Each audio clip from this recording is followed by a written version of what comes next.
Hello, I'm Kim Warren and welcome to this short course on how dynamic models can help with strategic challenges concerning human resources in your organisation. Now, this course will be useful for senior leaders, in particular those senior officers responsible for the development of the people in the organisation, but also for CEOs and heads of all the other functions in the business who are concerned about whether they've got the number and quality of people that they need in their teams, and whether they will continue to have the number and quality of those people going out into the future that they're going to need. But the course will also be useful for the analysts, consultants, maybe management accountants who support those senior leaders, because the models we're going to talk about actually play out in a very realistic manner the way in which the numbers and the quality and the characteristics of staff in an organisation change over time depending on the policies and decisions that management take.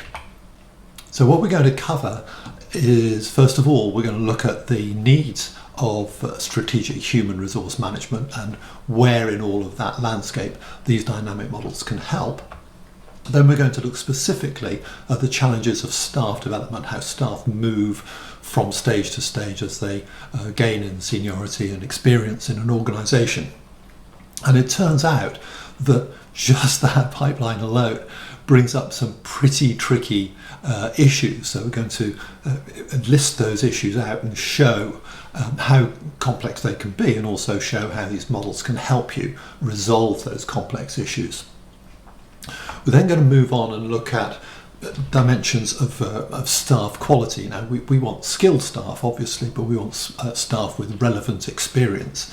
And there is a particular way in which we can understand the relationship between changes in the numbers of people in the organisation and changes that go along with those change numbers that are happening to the actual skills and experience of those people. And then we're going to complicate matters further by looking at how both of those things work together, how skills and experience of people actually change and move as they develop through levels in an organisation. That will turn out to be quite tricky, but again will show how dynamic models can help understand the development of people and skills and experience through an organisation.